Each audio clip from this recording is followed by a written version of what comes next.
नमस्कार दोस्तों, मेरा नाम है संदीप कुमार। आप सबका एक बार फिर से स्वागत है हमारे यूट्यूब चैनल पे।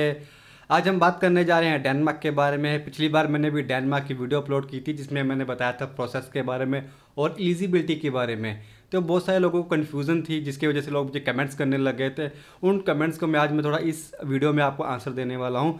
तो सबसे पहला डाउट था कि कब और कैसे अप्लाई कर सकते हैं। देखो, अप्लाई करने के लिए वहाँ पे गवर्नमेंट यूनिवर्सिटी भी है, प्राइवेट यूनिवर्सिटी भी होती है।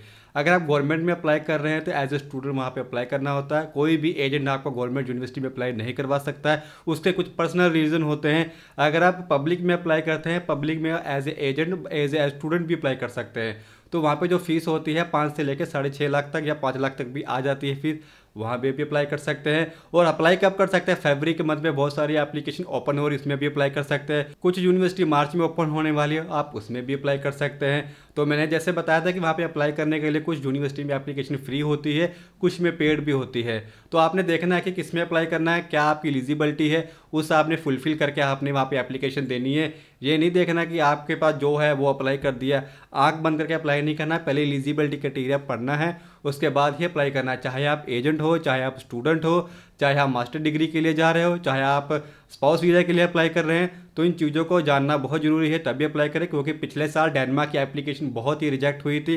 कारण यह है कि लैक ऑफ इन्फॉर्मेशन की आपको जानकारी पूरी नहीं थी उस कोर्स के बारे में, क्या एलिजिबिलिटी।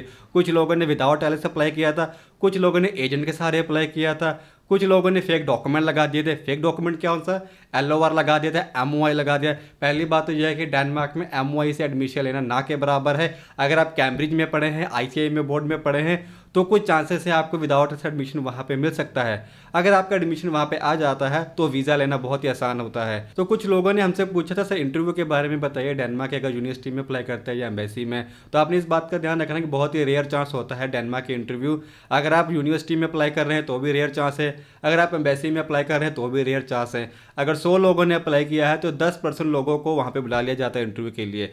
तो इंटरव्यू के भी बहुत सारे रीजंस होते हैं क्यों बुलाया गया आपको। अगर आपकी फ़ाइल बिल्कुल ठीक है तो आपकी इंटरव्यू नहीं आएगी। तो अगर आप स्पाउस वीज़ा अप्लाई कर रहे हैं तो 100% आपकी मैंडेटरी आपकी इंटरव्यू होनी है। अगर आपकी मैरिज पुरानी है तो स्पाउस की इंटरव्यू नहीं आती है। अगर आपने मैरिज नवी की है, मान लीजिए एक कोई लड़की है या लड़का है, उसने जब एप्लीकेशन डाली थी तब वो सिंगल थे, जैसे ही ऑफर लेटर आ गया तब उसने मैरिज सर्टिफिकेट बना के साथ में अप्लाई कर दिया। तो उस केस में क्या होता है? स्पाउस की इंटरव्यू हो सकती है।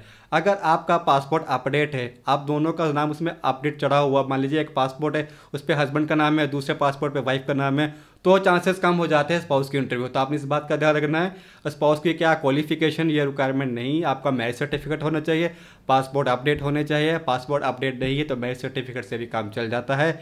कुछ लोग कहते हैं कि सर क्या जो मैरिज जो चलती है मंदिरों में, गुरुद्वारे में, जो चर्च में सर्टिफिकेट दिए जाते हैं वो चलते, वो वहाँ पे बिल्कुल वैलिड नहीं है। क्योंकि जो मैरिज सर्टिफिकेट है वो विद अपोस्टल होनी चाहिए, तभी एम्बेसी वो मान्य नहीं मानी जाएगी। अगर आप ऐसे अप्लाई करते हैं जो सर्टिफिकेट मिलते हैं जो मंदिर, गुरुद्वारा, चर्च से या कहीं और से मिल रहा है, तो वो पोस्टल नहीं होती, ना वो पोस्टल के लिए मानी जाती है। तो आपने मैरिज सर्टिफिकेट साथ अप्लाई करना है। तो स्पाउस के बारे में जो फंड की रिक्वायरमेंट है वो 9 से 10 लाख रुपए होनी चाहिए। अगर आप बच्चों को अप्लाई कर रहे हैं तो बच्चों को भी फंड आपके दिखाने पड़ेंगे। हाँ, ये है कि अगर आप स्टूडेंट है, सिंगल अप्लाई कर रहे हैं, फंड की कोई रिक्वायरमेंट नहीं है। आपने फीस भेजनी है, जो भी यूनिवर्सिटी फीस आती है 6 महीने की पे करके जा सकते हैं।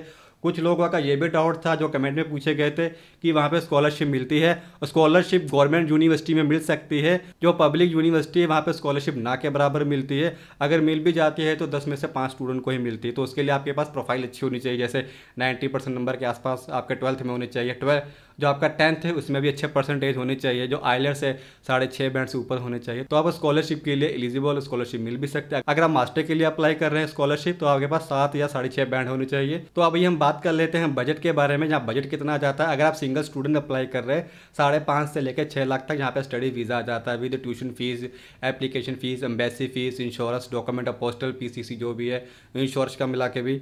तो अगर आप स्पाउस वीज़ा अप्लाई कर रहे हैं तो 50,000 रुपये उनका एक्स्ट्रा डाल लीजिए। अगर बच्चों के साथ अप्लाई कर रहे हैं 50,000 रुपये उनका लगा लीजिए। तो 5.5 से लेकर 6.5 लाख तक आपका स्टडी वीज़ा, स्पाउस वीज़ा, बच्चों के साथ आपको वीज़ा मिल जाता है। अगर आपको किसी प्रकार की दिक्कत आ रही है डेनमार्क के बारे में और भी आपके सवाल जवाब हैं तो हम इससे आप पूछ सकते हैं। तो कुछ लोगों का क्वेश्चन था कि प्राइवेट में, पब्लिक में और गवर्नमेंट में अप्लाई करने का क्या बेनिफिट है, क्या फ़र्क होता है। तो उसके लिए मैं एक अलग से वीडियो बना दूंगा, तो सब्सक्राइब कर लीजिए मेरे चैनल को। ऐसी वीडियो मैं अपनी यूट्यूब चैनल पर लाने वाला हूँ, तो मेरे चैनल पर बने रहिएगा। तब तक दीजिए हमें इजाज़त। नमस्कार।